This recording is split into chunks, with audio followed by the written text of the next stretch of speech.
आपका बहुत बहुत धन्यवाद। दिलीप जी, झारखंड राज्य जनसेवक संघ के अध्यक्ष देवेंद्र जी, महासचिव लोकेश कुमार कुशवाहा जी,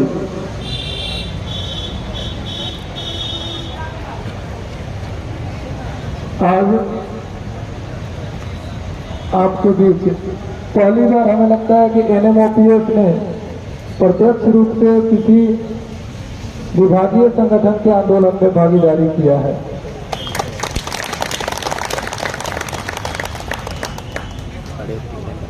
आपके बीच केवल यही बताने के लिए हम आए हैं कि संगठन हर कार्य को करने में सक्षम है।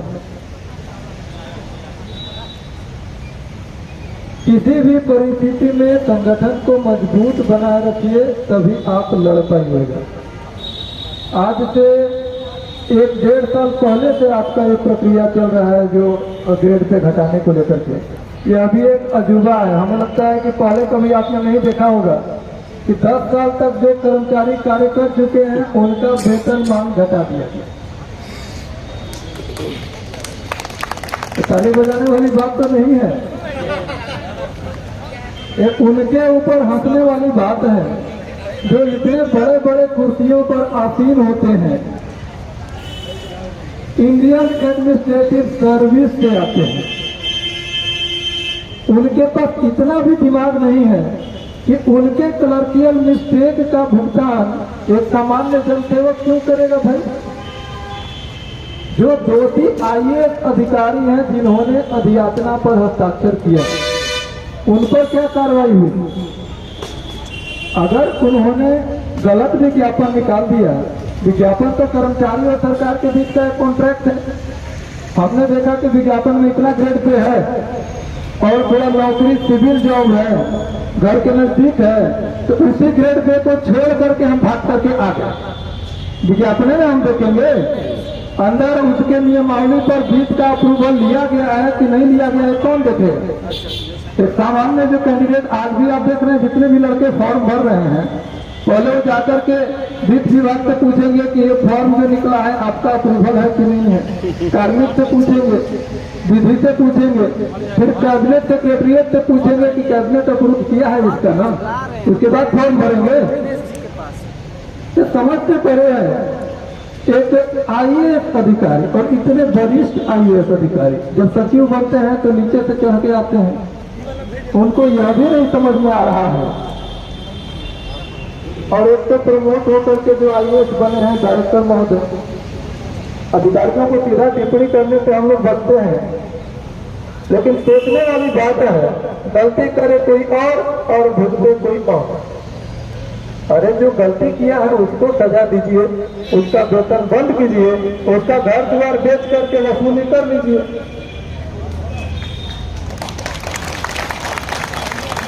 लेकिन एक बात है जो 1.5-2 साल से प्रक्रिया चल रही थी, तो आपने ही से कई साथी कहते थे कि सब हवाई बात है। हमें लगता है लोकेश जी बोलते होंगे कि अरे देखिए नहीं बढ़ रहा, हम लोग को थोड़ा सा मजबूत होना चाहिए। आप लोग कह रहे होंगे कह रहे तो झूठों की हवा कर रहे, कई लोग बोलते होंगे।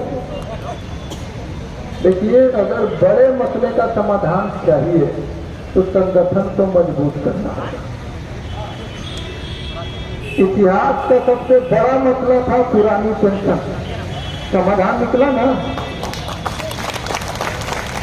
कितना भी मजबूत आपका पकड़ हो व्यक्तिगत, हम कह रहे हैं कि माननीय मुख्यमंत्री जी के कोई नजदीक का रिश्तेदार भी हो, क्या पेंशन बहाल करवा देगा? क्या संगठन ही करा सकता है? बड़े मसले का समाधान संगठन ही करा सकता है, और बड़े आपत्ति से बचाव भी संगठन ही कराएगा। इसलिए संगठन को कमजोर मत होने दीजिए। व्यक्तिगत तौर पर आप कितना भी मजबूत हो, लेकिन जब सामाजिक समस्या आती है तो संगठन ही काम आता है। इसलिए एक आग्रह आप सबसे होगा कि संगठन पर भरोसा कीजिए। लोकतांत्रिक प्रक्रिया, व्यक्ति से आपका मतभेद हो सकता है लोकेश जी आज आपके महासचिव हैं, देवेंद्र जी आपके अध्यक्ष हैं, हो सकता है व्यक्तिगत रूप से आपका विचारधारा मेल नहीं खाता होगा। अगली बार मौका मिले तो इसको हटा दीजिए, लेकिन संगठन से मजबूती से जुड़े रहिए, तभी आप बचिएगा। नहीं तो आप देख रहे हैं ऐसा तो कोई सोच भी नहीं सकता। तो सही बात है, कई लोग तो सोच ही रहे होंगे कि हवाई बात है। जब तक प्रत्यक्ष कोई फाइल नहीं देखेगा तब तक थोड़ा भरोसा होगा कि वेतन घट जाएगा। लेकिन फिर भी अगर संगठन कह रहा है तो आपको इसका साथ देना पड़ेगा। फिलहाल 2-3 बातें हैं। एक, आपने तो पुतला दहन का निर्णय ले ही लिया है। पुतला दहन का मतलब हुआ कि भाई जा चुके हैं। क्यों जा चुके हैं? जो हमारा सुन ही नहीं पा रहा है, हर तरीके से कह रहे हैं कि सुनिए सुनिए। अरे आपको लगता है कि आप सही है तो सामने सामने बैठ करके चर्चा कर लीजिए, है ना।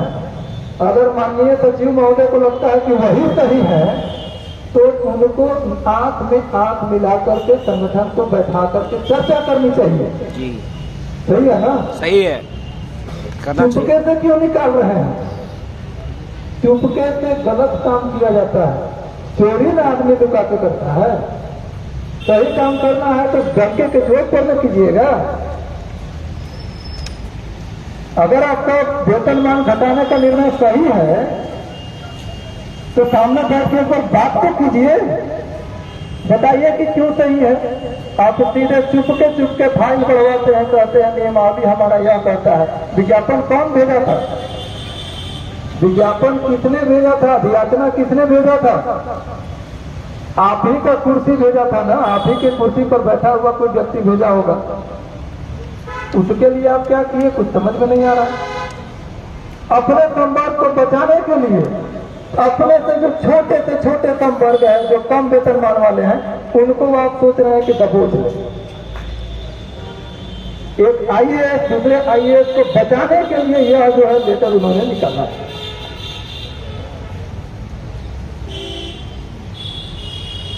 अपने लोगों को बड़ी सटीकता से उन लोग बचा के निकाल लेते हैं, लेकिन हर बार नहीं बचेंगे।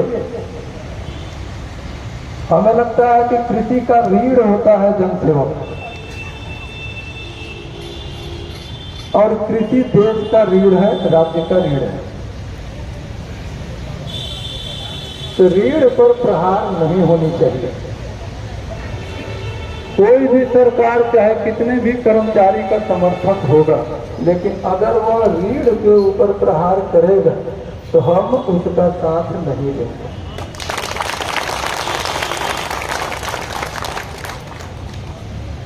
फिलहाल तो हमें लगता है कि माननीय सचिव महोदय और निदेशक महोदय जो है वो तो जो करना था अपना कारगुजारी दिखा चुके हैं।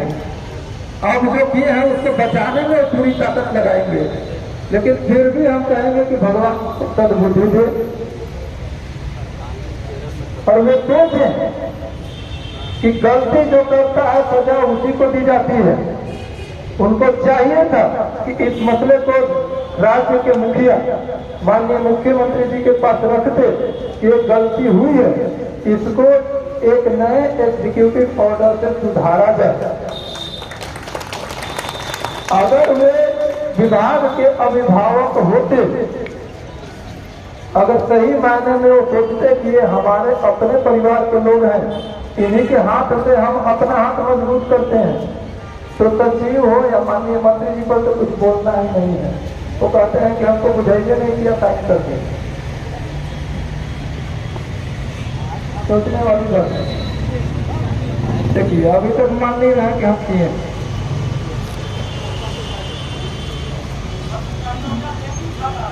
मतलब माननीय मंत्री हैं, उनको पता नहीं है कि हमारे जिनके बल पर हम जो है सीना चौड़ा करते हैं कि इतने किसानों का यह कर दिए, इतना जो है ऋण माफ कर दिए, तो इतना बीज मांग दिए, जिनके बल पर सीना चौड़ा करते हैं, भाषण देते हैं, उनका जो है पैर काटा जा रहा है, उनको पता नहीं है। और साइन उन्हीं का है, अप्रूवल। बिना मंत्री के अप्रूवल के बढ़ेगा क्या दूसरे विभाग में? मतलब तो सीधा कहें कि भाई हम इस पद के लायक नहीं है, वो भी माननीय मुख्यमंत्री जी को कह दें कि हमसे संभाल नहीं रहा। बहुत माननीय विधायक उनसे योग्य भी हैं, बहुत सारे योग्य हैं, आप भी जानते हैं। उनको हस्तगत कर दें, अंतिम 1 साल बचा है, कुछ कल्याण हो जाए। जब बुझाइए नहीं रहा तो जबरन काहे बैठे हैं भाई? और नहीं तो बोलिए कि इस कारण से हम घटाए हैं और घटाएंगे, भाग क्यों रहे हैं?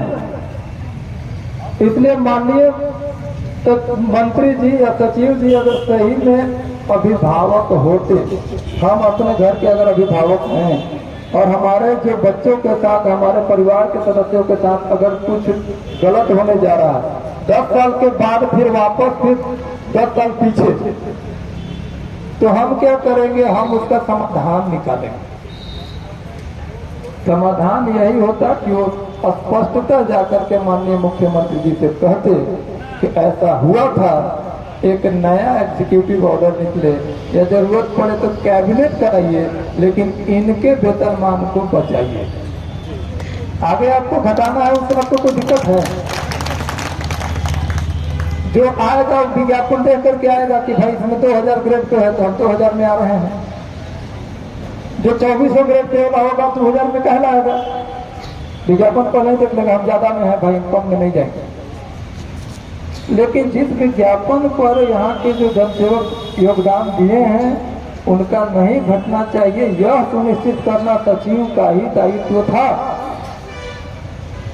और सचिव तो है कि भाई कुर्सी से बाहर निकलना नहीं है, एसी रूम से बाहर निकलना नहीं है। कभी कभार गए और किसी का गर्दन पकड़ लिए, और जो करते हैं वो तो आप जानते ही हैं। लेकिन माननीय मंत्री जी तो जनप्रतिनिधि में है जी, माननीय मंत्री जनप्रतिनिधि है ना। वो एक अधिकारी का सुनेंगे कि अपने कर्मचारी का सुनेंगे? जनता मतलब कौन? वो अधिकारी।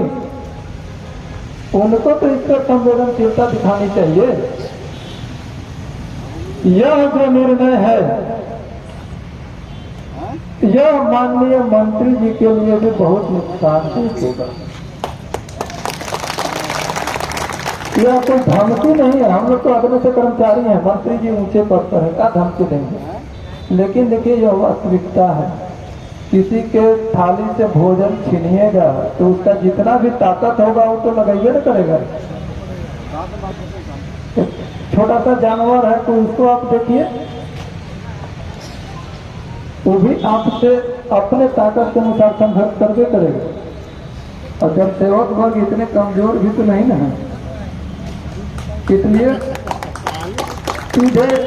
सीधे किसान से जुड़े हैं। केवल बीजे नहीं बांटते हैं, ज्ञान भी बांटते हैं। सही है ना? गांव गांव में, मोहल्ले में एक एक टोला मोहल्ला के आदमी को पहचानते हैं। ये कान में फूकेंगे कि मंत्री जी बहुत बेकार, तो लगेगा आम जनता तो सही में मंत्री जी जो है, और ये कहेंगे कि नहीं बहुत, तो कहेंगे नहीं, जनता भी समझेगी कि हाँ भाई मंत्री जी सही में। कितना भी बड़ा नेता हो, उसके भाषण को एक राजनीतिक भाषण के रूप में जाना जाता है, लेकिन एक सरकारी कर्मचारी जब आम जनता में बात कहता है तो उसे वास्तविकता के रूप में परखा जाता है। इसलिए आप बढ़ाने का नहीं क्षमता था, मत बढ़ाइए, लेकिन घटाने वाली बात तो एकदम समझ से करे है। यही देख करके हम आए हैं आपके बीच में। ऐसे मौके पर पूरा Jharkhand officers, teachers and employees federation आपके साथ खड़ा है। जिंदाबाद जिंदाबाद जिंदाबाद जिंदाबाद जिंदाबाद जिंदाबाद एनएमओपीएस जिंदाबाद जिंदाबाद जिंदाबाद। व्यक्तिगत जिंदाबाद नहीं होनी चाहिए, क्योंकि व्यक्ति विशेष का कोई अस्तित्व नहीं होता। संगठन जो है वही सर्वोपरि है। Jharkhand officer teachers and employees federation, जिसका अनावरण खुद माननीय मुख्यमंत्री जी ही किए हैं, पहली बार की है। हमें लगता है कोई कर्मचारी संगठन का किए हैं क्या? कहें पूरे देश में नहीं, यह अपना एक अस्तित्व रखता है और इसने कर दिखाया है एक ऐसा काम जो सबको असंभव लगता था। एक एक पंचायत तक आपका टीम है। अभी झारखंड के किसी भी पंचायत में आपको कोई काम है बोलिए, अभी तुरंत आप पहुंच जाइएगा। इसलिए हम कह रहे हैं कि अब विशुद्ध रूप से गलत निर्णय है। माननीय मुख्यमंत्री जी इस पर सकारात्मक हैं, यह आपको बता देते हैं। कई बार जो फाइल रोका गया है मुख्यमंत्री कार्यालय से कहने के बाद रोका गया। जब महाराष्ट्र के मुखिया सकारात्मक हैं तो माननीय मंत्री जी एक बार पहुंचे वहां और बताया कि ऐसा ऐसा हो गया है, इसको कैसे सुधारिए। तो पहल करेंगे तो क्या बात है, आज तक फिर तो दोबारा हम सब आएंगे, इनका जय जयकार कर लेंगे। अगर सचिव पहल करते हैं तो उनकी भी जय जयकार हो जाएगी। व्यक्तिगत दुश्मनी है क्या? हमारी कोई दुश्मनी नहीं है, मुद्दे का लड़ाई है। अगर हमारे मुद्दे पर वो सकारात्मक रूप अपनाते हैं तो आज उनके खिलाफ नारेबाजी हो रही है। अगर आज हम पुतला दहन व्यवस्था में कर रहे हैं तो कल उनके गले में माला भी हम डाल सकते हैं। इसलिए अभी भी अवसर है, नहीं तो अंतिम विकल्प तो महामहिम है ये है, माननीय उच्च न्यायालय है ये है, सर्वोच्च न्यायालय है ये है। सबको पता है 2 से 3 हियरिंग में एक फेंका जाएंगे तुरंत, कोई नहीं टिकेगा। फिर जो है करते रहे सुप्रीम कोर्ट हाई कोर्ट जहां दौड़ना है। लेकिन अभी भी समय है, जो पत्र निर्गत हुआ है इनको माननीय मुख्यमंत्री कार्यालय से संपर्क करनी चाहिए। एक विशेष सूचना अंत में आपको हम दे दें, कल एक बार मुख्यमंत्री कार्यालय में सारा डॉक्यूमेंट्स के साथ जो है लोकेश जी अपने टीम के साथ चलेंगे। हमने बातचीत किया है, उधर से सूचना दी गई है और बोले कि एक बार हम लोग देख लेते हैं इस पर क्या क्या पॉसिबिलिटी अब है। जो भी संभावना होगी वहां से सहयोग मिलेगा और अगर नहीं मिलेगा तो हम मानेंगे कि राज्य के मुखिया भी हमारे साथ इस विषय पर नहीं। ठीक है, देखिए भाई, जो हमारा साथ देगा हम उसी के साथ हैं। बात बहुत सीधा सीधा है, किसी के साथ हमारा राजनीतिक गठबंधन थोड़े है। हाँ, एक चीज उन्होंने दिया है, इसीलिए उनकी गुणगान हम सब करते हैं।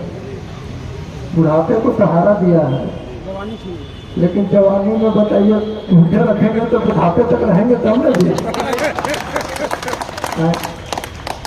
जवानी में भोजन छीन करके बुढ़ापे में सहारा दीजिएगा तो थोड़ा सहयोग मिलेगा। आज में लोग देखता है कि आज क्या है। इसलिए हम मानते हैं कि माननीय मुख्यमंत्री कार्यालय पूर्व में भी माननीय मुख्यमंत्री जी इस विषय पर सकारात्मक रूप रखते थे। वे आगे बढ़ करके इस पर रास्ता निकालेंगे और हम यह भी भरोसा रखते हैं इतना कुछ होने के बाद भी कि विभागीय सचिव जो वर्तमान सरकार के बहुत ही प्रिय पदाधिकारी के रूप में जाने जा रहे हैं, वे वर्तमान सरकार की छवि को बचाने का काम करेंगे। अगर किसी अधिकारी पर सरकार भरोसा करती है तो उसकी भी जिम्मेदारी है कि इस सरकार का छवि कैसे हम मजबूत करें। वेतन घटाने से मजबूत होगा कि क्या होगा, आप जानबे करते हैं। कितना ये पैसा बचा लेंगे और क्या क्या एनजीओ से कितना बच रहा है, ये सब आप जानते हैं। कुछ छुपा हुआ है, रोड पर जो आदमी है उससे भले छिपा होगा, हमें नहीं लगता कि आपसे छिपा होगा। इसलिए ये सब न दिखाए कि पैसे बचा रहे हैं, कि पैसे कहाँ गंवा रहे हैं। अगर वो हम सब दिखाने लगेंगे तो और इनका हो जाएगा। इसलिए अभी भी हम उम्मीद करते हैं कि जिस सरकार ने इन पर भरोसा करके कृषि जैसे इतने विशाल जो विभाग है जिसका पहुंच राज्य के एक एक व्यक्ति तक है, ऐसे जिम्मेदार पद पर जब वे बैठे हैं तो ये आगे बढ़कर पहल करेंगे, आगे सकारात्मक रूप रखेंगे। जब वे सकारात्मक हो जाएंगे तो हम भी सकारात्मक हो जाएंगे। फिलहाल उनका जो स्थिति है हमारी भी वही स्थिति है। हमको लेकर अगर निगेटिव अप्रोच करते हैं तो फिर बगल में पुतला खड़ा है, ठीक है। लेकिन एक चीज समझिए, हो सकता है 1 तारीख को शायद आगे आपको कोर्ट में फाइल भी करना है। लड़िए तो मजबूती से लड़िए, छोड़ करके भागिएगा मत, छोटा छोटा लालच में भी मत पड़िएगा। अगर नहीं लड़ पाए तो यह माना जाएगा कि आपका कोई अस्तित्व नहीं।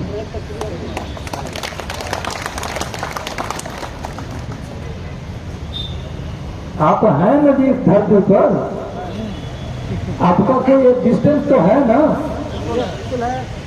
अगर आप समझते हैं कि आपका कोई भी अस्तित्व है, छोटा सा भी आपका एग्जिस्टेंस है, तो मजबूती से लड़िए और तब तक लड़िए जब तक जीत नहीं जाते।